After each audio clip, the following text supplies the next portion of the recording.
Premier module, les acteurs et leur rôle. Réaliser un stage en travail social implique le travail de plusieurs personnes. Des personnes conseillères au stage, aux superviseurs en passant par la personne stagiaire, tous ont un rôle à jouer, spécifique à l'organisme d'appartenance et aux attentes qu'on peut avoir envers eux dans cette organisation de stage. La personne qui chapeaute le fonctionnement ou qui coordonne le fonctionnement des stages, c'est la personne conseillère des stages. Travaillant principalement en amont du stage, euh, c'est elle qui est principalement responsable du placement de l'organisation, mais qui peut aussi jouer un rôle de consultation en cours de stage dans les situations problématiques. Vous verrez donc qu'en cours de stage, sa relation est beaucoup plus significative avec la personne professeur de stage qu'avec la personne stagiaire, même si, dans certaines situations, la personne stagiaire peut faire appel à la conseillère des stages. La personne stagiaire, quant à elle, est au cœur du stage. De façon évidente, c'est celle pour qui les enjeux reliés au stage sont les plus importants. Elle appartient à la fois à l'université et à l'organisme qui accepte de l'accueillir. Comme futur travailleur social, elle a une identité en construction, une identité professionnelle et arrive dans vos milieux avec son histoire. Elle doit donc être en posture d'apprentissage et cette posture d'apprentissage doit demeurer tout au long du stage, bien qu'elle évoluera évidemment en passant de l'observation à l'intervention autonome. Vous, comme superviseur de stage, avez un rôle également extrêmement important. Vous êtes directement rattaché à l'organisme et accueillez la personne stagiaire avec votre expérience comme travailleuse sociale. Vous connaissez la pratique, vous connaissez la culture, la structure, les rôles de l'organisme et vous êtes là pour le transmettre à la personne stagiaire et lui permettre de lui offrir un environnement propice au développement professionnel. C'est donc un rôle d'accompagnement, de formation et d'évaluation, dans une certaine mesure, que vous allez avoir à jouer. Entre finalement le troisième acteur de cette triade personne stagiaire, superviseur de stage et professeur de stage, donc les professeurs de stage. Les professeurs de stage sont directement reliés à l'université. Ils ont aussi une formation en travail social et ils ont un rôle de médiation entre l'université et l'organisme, de médiation entre la personne stagiaire et la personne superviseur, et de médiation entre les activités réalisées en stage et les objectifs pédagogiques derrière le stage. C'est donc la personne professeur de stage qui va porter l'évaluation. On va clarifier évidemment chacun de ses rôles de façon plus spécifique. Vous voyez donc qu'une interaction principale est le triangle de supervision, on va l'appeler comme ça, entre la personne stagiaire, la personne superviseur de stage et la professeure de stage. On va prendre le temps de définir de façon plus détaillée le rôle de chacune de ces personnes dans le bon fonctionnement du stage. Commençons par clarifier le rôle des personnes stagiaires. Les personnes stagiaires sont les premières personnes responsables de leurs apprentissages en stage. Cet élément est extrêmement important à comprendre. En stage, l'université a deux attentes. Nous avons l'attente que la personne étudiante expérimente l'intervention en contexte réel, de façon autonome. Donc, bien qu'il y ait une progression, il y a l'attente que la personne stagiaire puisse faire de l'intervention autonome avant la fin du stage et suffisamment pour pouvoir l'évaluer. Et ensuite, de pouvoir documenter cette expérience en stage pour faire une évaluation adéquate du cheminement ou de l'évolution de la personne stagiaire. Ces deux éléments sont grandement portés ou sous la responsabilité de la personne stagiaire. Elle doit donc s'intégrer de façon proactive dans les milieux de pratique. Ça implique de saisir toutes les opportunités possibles d'expérimenter l'intervention, tout en sachant pertinemment qu'il y aura une progression au niveau du niveau d'expérimentation qui se fera au fil de la session. L'autre élément, c'est la complétion des différents documents qui sont attendus par l'université. Le contrat d'apprentissage, les journaux de bord, ce sont tous des documents qui vont devoir être réalisés afin d'assurer un suivi et de donner les éléments nécessaires aux professeurs de stage et ultimement à l'université de pouvoir évaluer la réalisation ou l'atteinte ou non des objectifs de stage. Vous avez, dans la complétion de ces différents documents, certaines sections qui vous appartiennent. Nous y reviendrons un peu plus tard. Mais d'emblée, il est de la responsabilité de la personne stagiaire de s'assurer que ces documents sont complétés et qu'ils sont déposés au bon moment pour que le professeur de stage puisse en prendre connaissance. On parle donc du contrat d'apprentissage qui doit être complété en 3 temps. Donc en début de stage, à la mi-stage et évidemment à la fin de stage. De préparer également les moments de supervision par la rédaction du journal de bord. Le journal de bord doit être réalisé de façon hebdomadaire et c'est à la personne stagiaire de cerner les apprentissages qu'elle a réalisés au courant de la semaine. Il est possible qu'en cours de supervision, vous abordiez différents éléments. C'est une des choses qu'on suggère fortement aux personnes étudiantes, et j'y reviendrai un peu plus tard. Donc, les personnes étudiantes peuvent avoir besoin de soutien afin d'identifier parfois certains apprentissages, mais ultimement, la complétion du journal de bord, outre votre section, et le dépôt de ce journal-là est de la responsabilité, évidemment, de la personne stagiaire. La question de la vidéo d'entrevue, donc il y a une vidéo qui sera demandée d'être réalisée, et les grilles, même chose, ce sont des travaux qui sont exigés par l'université et sous la responsabilité de la personne stagiaire, donc qui seront abordés avec vous en supervision. Et évidemment, nous avons l'attente que la personne stagiaire respecte les horaires, les politiques et les procédures, les règles de confidentialité, l'éthique en vigueur dans votre milieu. Donc, bien qu'elle soit partiellement attachée à l'université dans son contexte d'apprentissage, elle est également une partie de votre organisation et doit respecter les différentes politiques, procédures et règles qui existent à l'interne. Donc, pour pouvoir assurer son développement. Donc, c'est sa responsabilité de respecter ces différents éléments.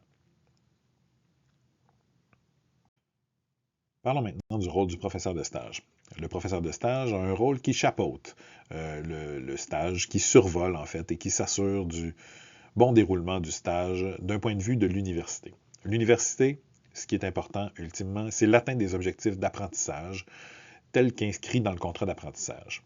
C'est donc la responsabilité du professeur de stage d'évaluer ses apprentissages à la fin de la session, mais également à travers un bilan à la mi-session et de s'assurer que les stratégies qui sont proposées par les personnes stagiaires sont réalistes et vont permettre l'atteinte des différentes cibles de formation prévues. Vous serez en contact à quelques reprises avec le professeur de stage, en début de stage, à la mi-stage et parfois à la fin de stage, pour justement être en mesure de valider les différentes opportunités et vous soutenir dans votre rôle d'accompagnement auprès des stagiaires. En fait, le professeur de stage veut s'assurer que le stagiaire a accès à un environnement qui lui permet son développement professionnel et l'atteinte des cibles de formation.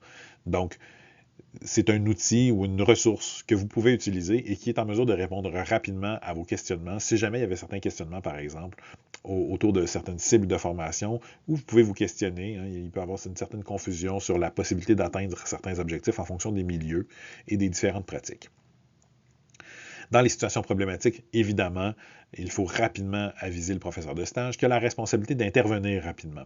Donc, à quelques heures, voire un jour ou deux de préavis, le professeur de stage va pouvoir faire une rencontre avec vous, discuter avec les personnes stagiaires. Donc, joue ce rôle, on le disait, de médiation entre vous et les personnes stagiaires, mais également avec les attentes universitaires et les cibles de formation pour s'assurer que le stage réponde aux objectifs. Et ultimement, il y a beaucoup de paperasse qui est générée par un stage, à travers les contrats d'apprentissage, les grilles d'observation, le journal de bord. Donc, tous ces éléments, évidemment, sont pris en compte et sont lus de façon hebdomadaire par les professeurs de stage pour s'assurer du bon développement. Il est donc possible que vous ayez un certain retour si jamais un outil n'est pas utilisé de façon optimale. Donc, simplement pour s'assurer que les outils que vous avez à utiliser le sont de façon optimale et répondent aux besoins des personnes étudiantes et des attentes universitaires en matière de cibles de formation. En ce qui concerne maintenant le rôle des personnes superviseurs, en fait, le rôle de la personne superviseur, c'est une personne où vous allez être dans le quotidien des personnes stagiaires. De façon plus spécifique, vous allez devoir aider la personne étudiante à identifier les différentes stratégies qui vont lui permettre d'atteindre les cibles de formation du contrat d'apprentissage en début de stage. C'est donc à travers une rencontre de supervision, une de vos premières rencontres de supervision, vous allez prendre le temps de regarder le contrat d'apprentissage et d'identifier pour chacune des cibles de formation des éléments propres à votre pratique qui peuvent être mis en place et auxquels la personne étudiante va pouvoir être exposée afin d'atteindre ces différentes cibles. Vous allez accompagner la personne étudiante en stage tout au long de la session, donc tout au long des 15 semaines, pour donner une séance hebdomadaire d'environ 2 heures. Là, donc, il y a l'attente d'environ 2 heures de supervision par semaine, justement pour la soutenir dans cet accompagnement, dans ce développement professionnel-là, et identifier avec elle les apprentissages qu'elle fait durant son stage, donc notamment à travers les supervisions, et vous allez venir valider le tout dans le journal de bord. Donc, il y a une section dans le journal de bord que vous devez remplir.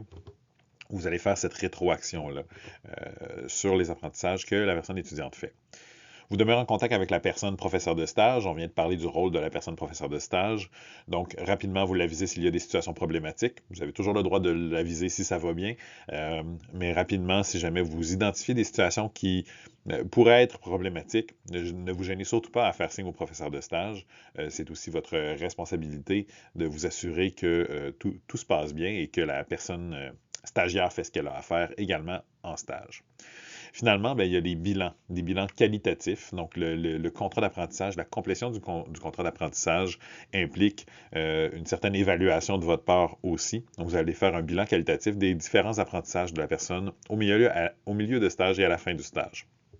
Il y aura une rencontre en milieu de stage également, le bilan de mi-stage, où il sera possible avec la personne professeur de stage et la stagiaire de faire un topo, un bilan de là où est rendue la personne là, à mi-stage et d'identifier peut-être des éléments qui sont à travailler davantage, d'autres qui ne sont plus nécessaires d'indiquer par exemple dans les journaux de bord.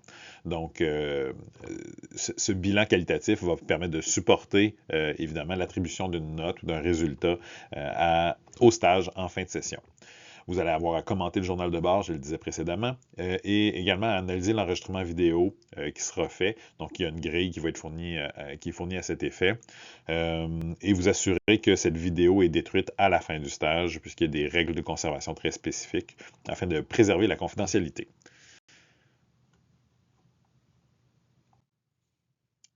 Finalement, il n'y a pas que des personnes superviseurs, il y a certaines situations où il y a des personnes accompagnatrices. La personne accompagnatrice joue un rôle similaire à à la personne superviseur de stage, avec certaines différences. Donc, la personne accompagnatrice, en fait, accompagne au quotidien la personne stagiaire. Donc, oriente et répond aux questions de cette personne-là, de cette personne stagiaire. Elle va offrir l'encadrement quotidien, comme je disais, avec les tâches et l'intégration du milieu, et va attribuer des tâches, des activités en augmentant le niveau de difficulté et de responsabilité. Donc, comme mentionné précédemment, le stage a une façon progressive, évidemment, un déroulement progressif. Donc, l'autonomie s'acquiert en cours de stage. Donc, évidemment, les activités, les tâches qui vont être demandées aux personnes stagiaires doivent tenir compte de cette évolution. La personne accompagnatrice a aussi un rôle de fournir de la rétroaction et de la guidance et va collaborer au bilan de mi-stage et de fin de stage, tout comme la personne superviseur. Normalement, s'il y a une personne accompagnatrice, c'est qu'il y a une personne superviseur externe. Dans certains milieux, la personne superviseur est également à l'interne, mais les personnes accompagnatrices peuvent être appelées à participer au bilan de mi-stage avec le professeur de stage et également en fin de stage si jamais c'est nécessaire. Elle va aviser rapidement la personne superviseur externe ou à l'interne d'une difficulté ou d'une situation problématique et la personne superviseur pourra par la suite faire le pont avec le professeur de stage. C'est donc ce qui complète ce module sur les acteurs et les différents rôles. Un rappel sur l'importance d'être en interaction tout au long du stage, de ne pas hésiter à signifier ou identifier des situations qui pourraient être problématiques. Pas besoin d'attendre qu'elles soient problématiques.